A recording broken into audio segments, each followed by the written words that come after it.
And we are live. Buenas noches. Good evening. Me llamo Doctora Lulu. Hi, everyone. So one of the things I've been doing in the last few weeks is at the 6 o'clock hour, I do what I call a gratitude moment.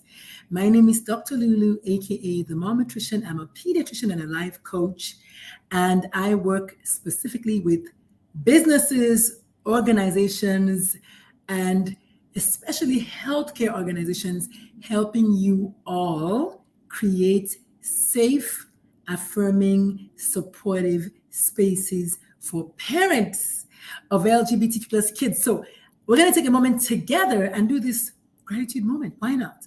So I want to say thank you to the universe. I want to just show my gratitude today for it's been a long day. I started at 6 o'clock this morning, did my side gig, which is rideshare, and I had a blast. I picked up a gentleman who was visually impaired.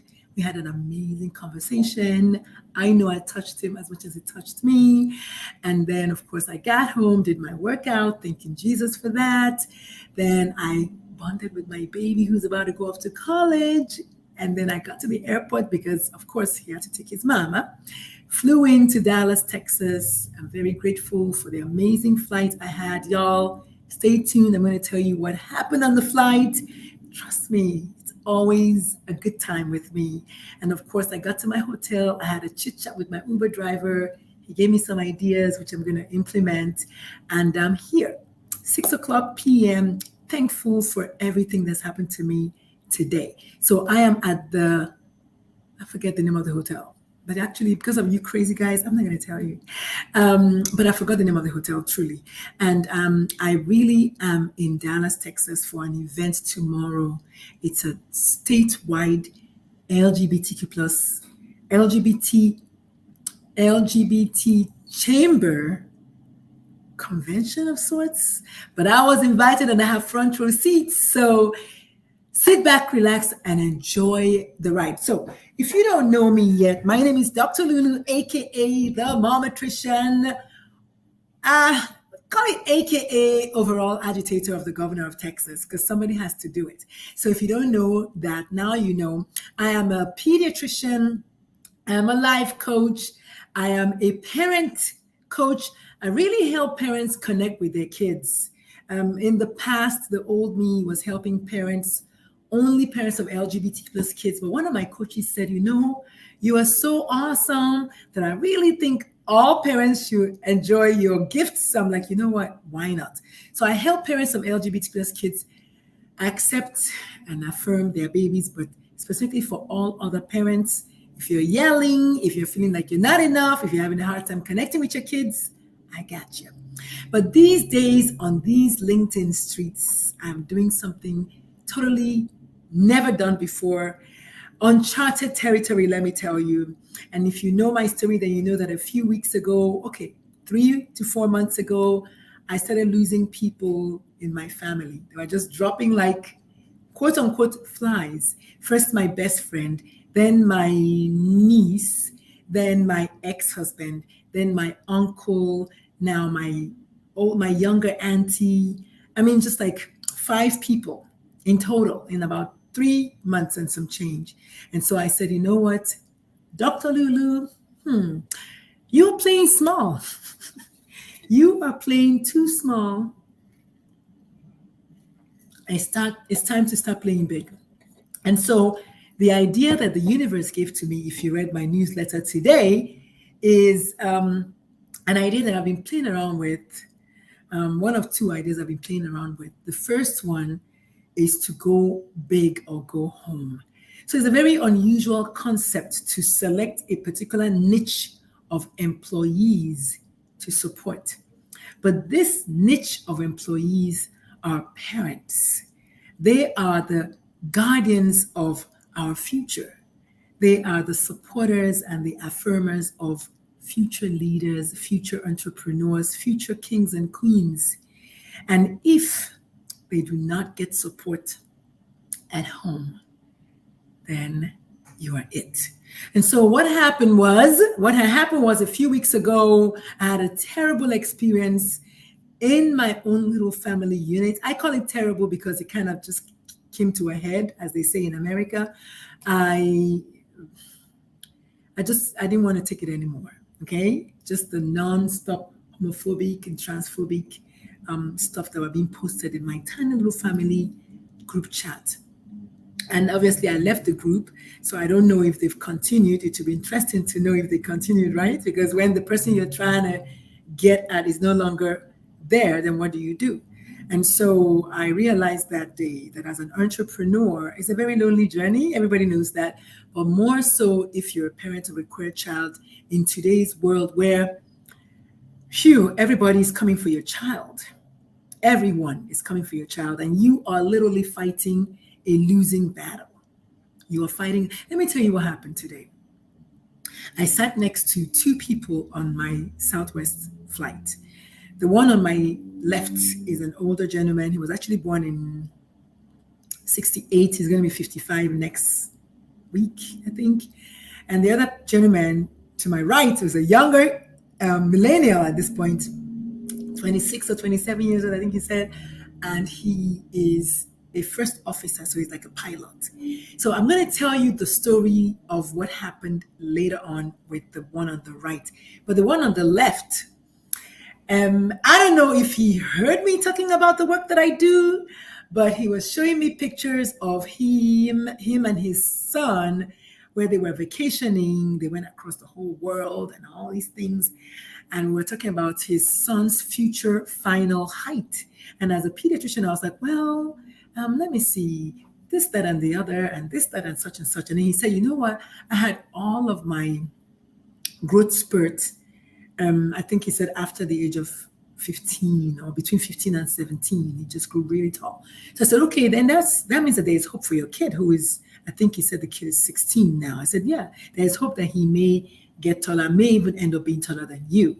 And I was like, but some of the things you look for are like facial hair, change in voice, maybe Adam's apple, broadening of the shoulder, just some other really big, sure signs of testosterone effects on the child. And I said, like prominence of the Adam's apple. And then he said, oh no, we shaved off his Adam's apple. I was like, what? He said, we're trying to keep up with today's times with all this stuff that's going on. I said, I don't know what you're talking about. He said, well, like people don't want to be who they were made to be. And I was like, oh, you mean like being transgender? He said, yes, I just don't understand it. I said, well, are you trans? He said, no. I said, then your opinion doesn't really matter. He was like, well, there are many, many things. I said, especially if you don't understand it. I mean, I don't understand it, but my child is trans. Your child is trans? I said, yes, my child is trans. I said, oh, really? I said, yes. He said, but do you understand? I said, no, I don't understand it because I don't have lived experience. But I certainly don't disagree with it just because I don't understand it. And I said, but for you, since you don't understand it and you don't like it, then you have no say. I mean, like, it doesn't matter whether you agree with it or not. And then he said something. He said, well, I grew up in the 80s and 90s, and my father, he was gay. So I have that in my family, and I completely understand that. Watch this. I completely understand that. I said, but you didn't always understand it. He said, oh, trust me. I had to go all out of my way to learn about it. I said, good. You went all out of your way to learn about it because your father was gay. So what do you think today's parents of trans kids are going through? Exactly what you went through. He said, yes, you're right. I said, so when you come with that, oh, I don't understand it and I don't like it, I hope you can see how that sounds. He said, you know what, you're right. You're right, because when I was younger, oh my God, you don't want to know what all the things the kids said to me and how they bullied me. And I was like, yeah. And isn't it funny that you forgot so quickly? And now today, here you are trying to say, no. Oh, I'm not homophobic. I just don't understand it and I don't like it. I said, yeah, but you don't like it. So what? The people who are transgender, they're not asking you for your likeness. They're asking you to leave them alone.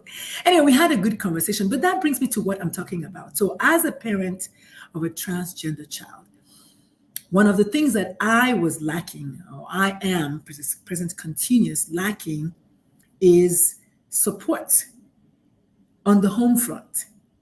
And a lot of parents are like me. They're lacking a lot of support on the home front.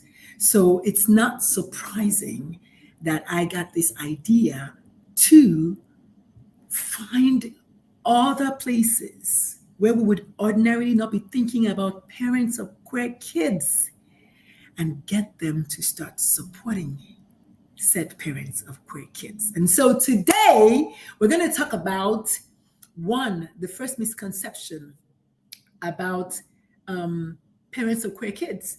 And I wrote it down. Give me 1 second. I gotta find it because, I don't have everything written. So today we're talking about, I'm making a case for supporting parents of LGBT plus kiddos at the workplace. But today's title is having or employers who support parents of LGBTQ, or just parents really, period, particularly parents of LGBT plus kids, is like a waste of resources. And so let's talk about that for a minute, and maybe we can burst some of those myths. And so my friend Ifoma, for those of you who follow me on LinkedIn, you know that my ChatGPT's name is Ifoma. I gotta give her credit because I didn't do this all by myself. So my ChatGPT, aka Ifoma, I went and I asked her to break down that point for me. So the point is that misconception is, give me 1 second. I want to read it out verbatim.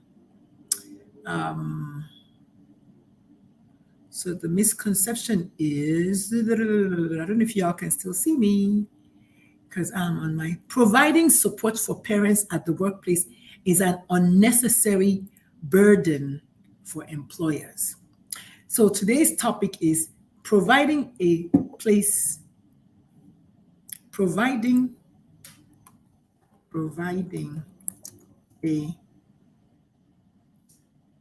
safe space. Let's use that.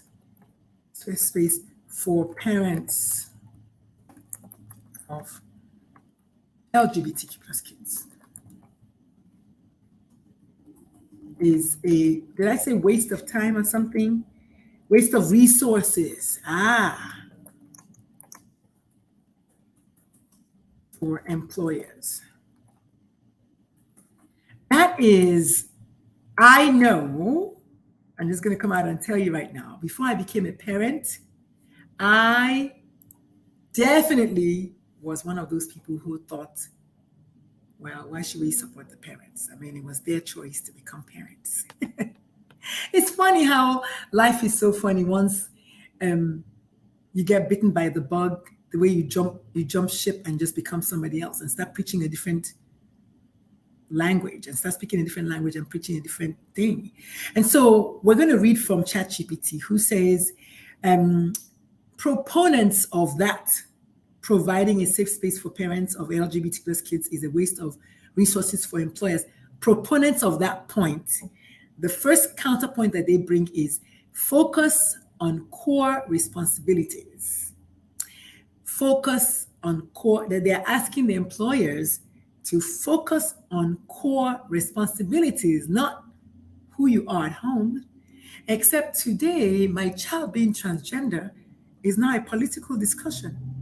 It's no longer something that happens at home. It has now been made something that's discussed on the plane.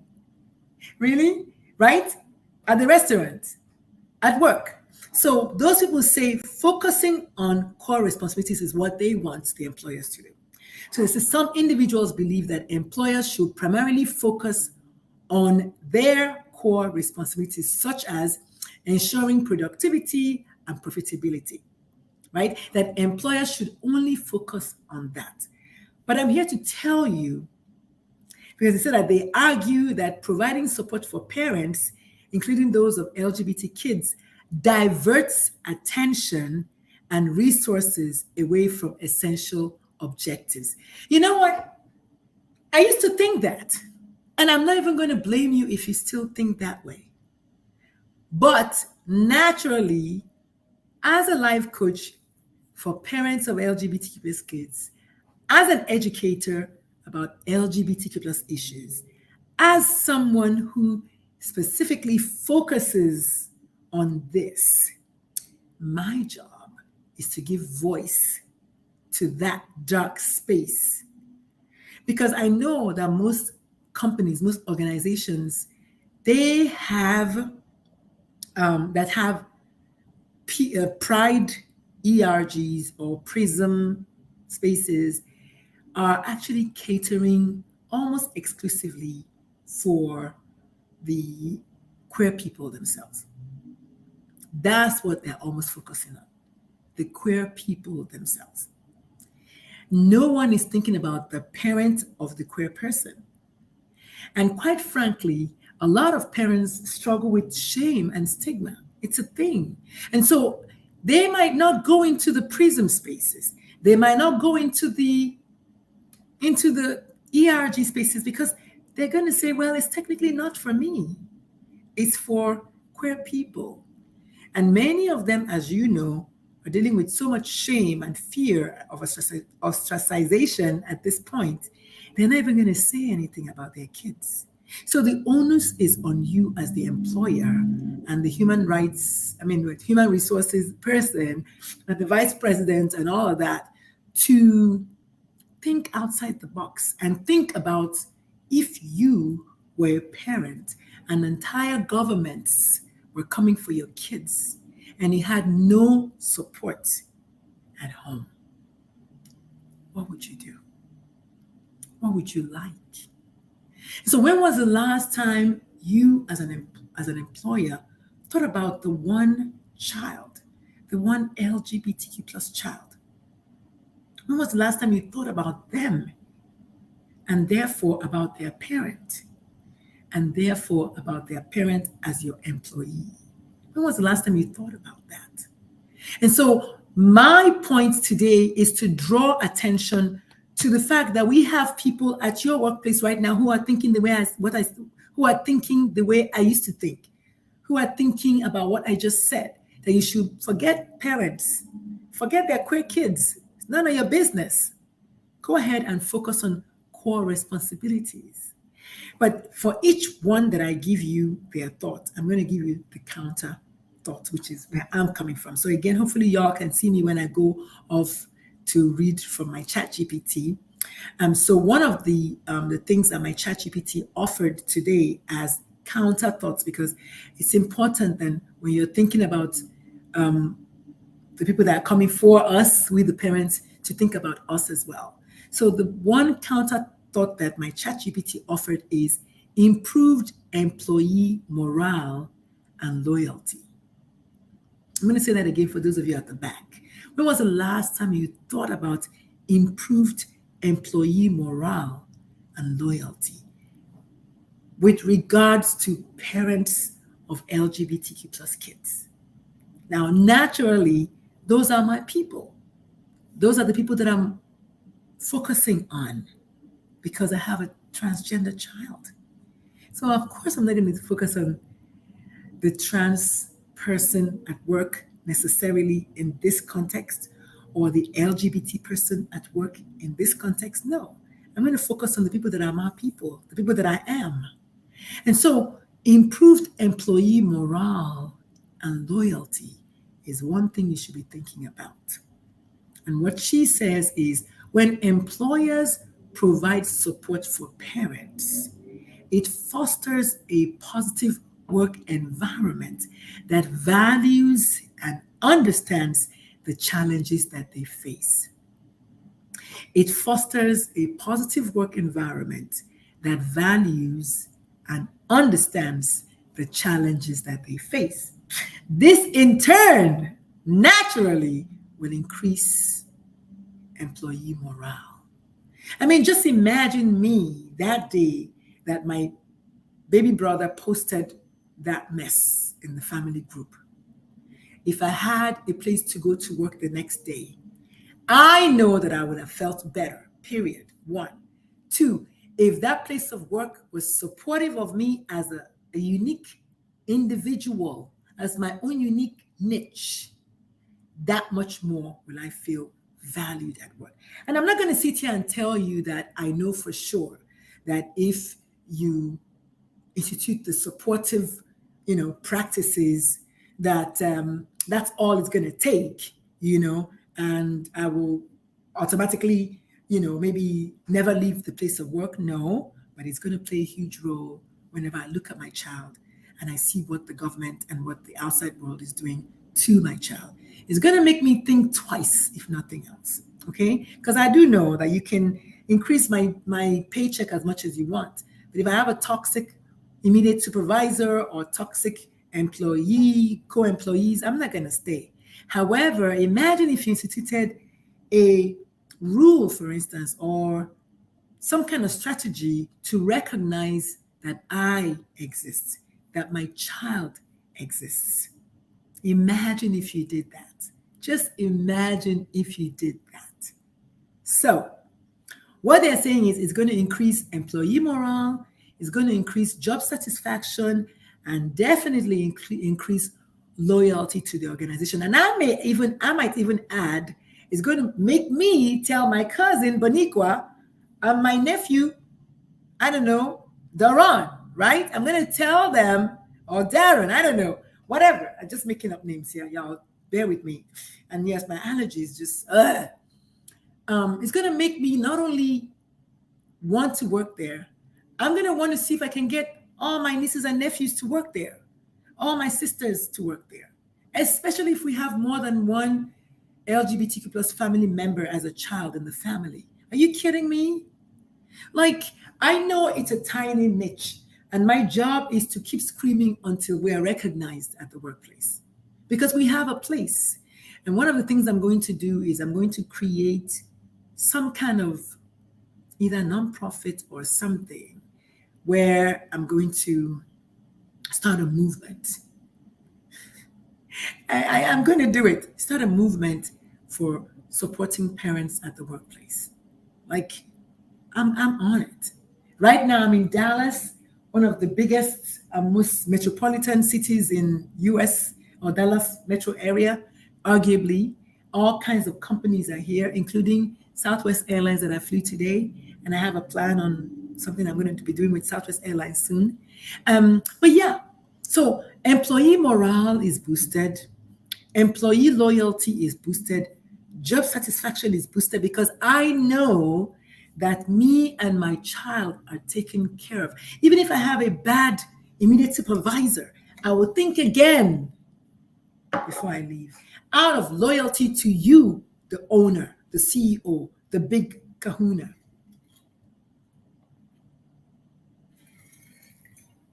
Out of loyalty to you, I will make sure that I do my best every day, every chance I get. Hi, Riri.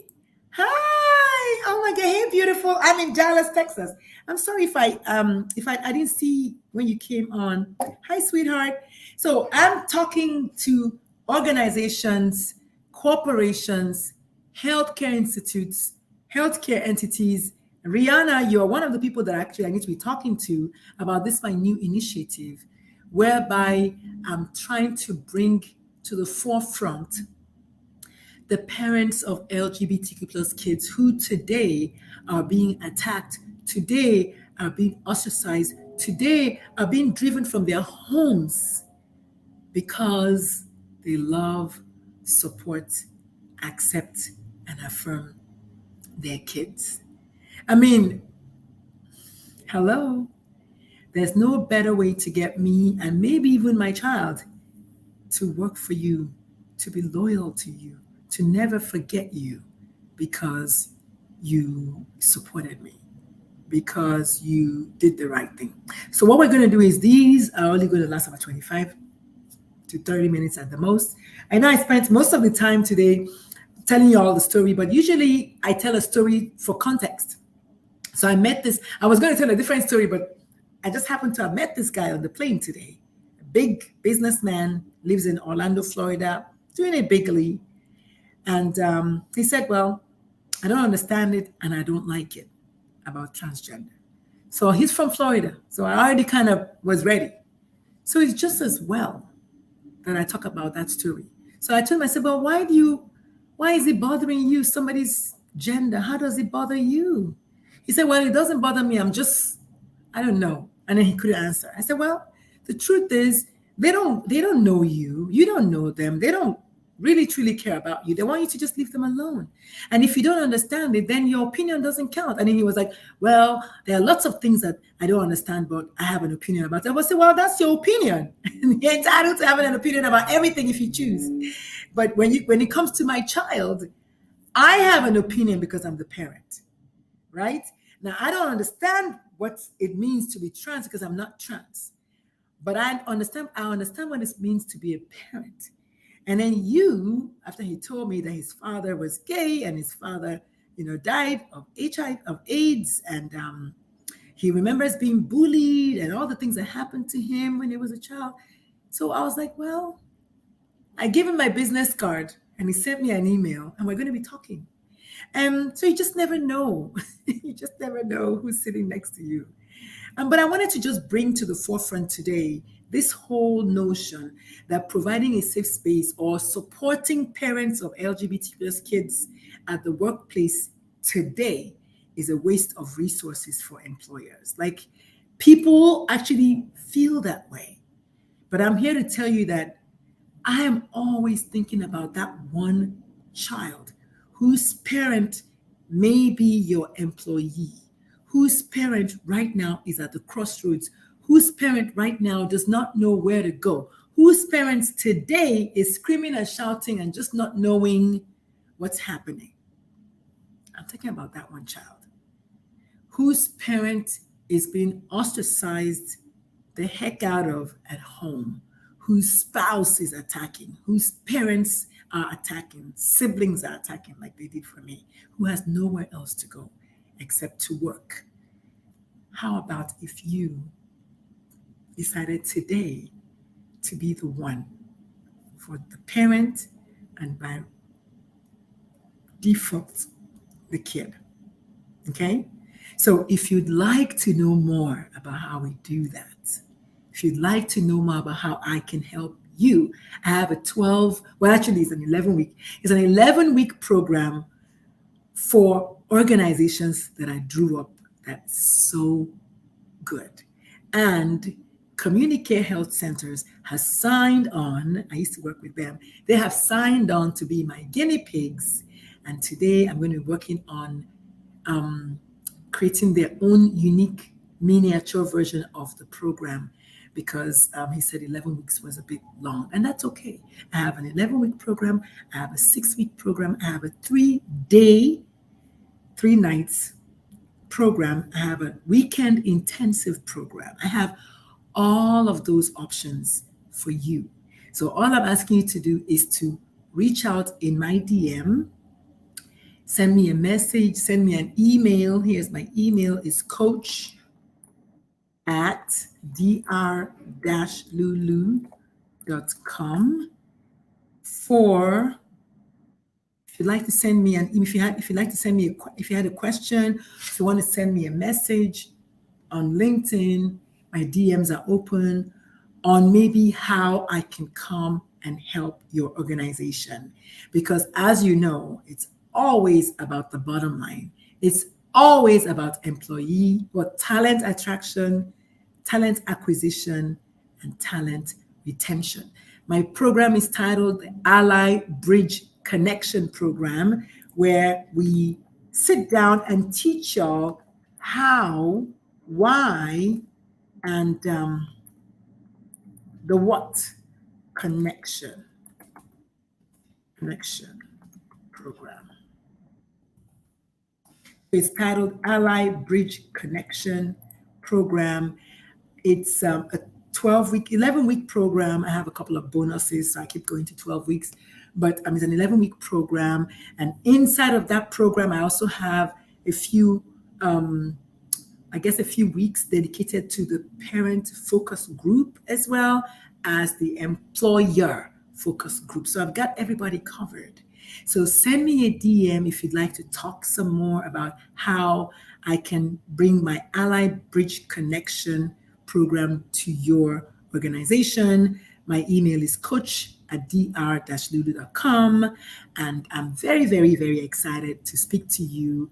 My name is Dr. Lulu, aka the Momatrician. I'm a pediatrician. I'm a life coach. I work with parents of LGBT plus kids. I work with all parents, and I work with businesses. I help you become allies, impactful allies, intentional allies. Um, yeah, impactful, intentional allies for the parents of LGBT plus kids in your employment. I'll see you next Monday. Thank you all so much for reading my newsletter. Thank you all so much for just showing up for me, loving on me, supporting me. I will see you all next week, Monday, 6 p.m. Central, inshallah, unless, of course, I'm on the air somewhere, then we'll make adjustments for that. For now, my name is Dr. Lulu, aka the Momatrician. I'll see you all next week. Please find today's newsletter talking about our brand new podcast with three other moms, including three other moms and I, where three other moms and I are teaching you all about mommying our trans kids. All right, I gotta go hang out with my friends. It's been amazing. Thank you all so much. See you soon. Bye.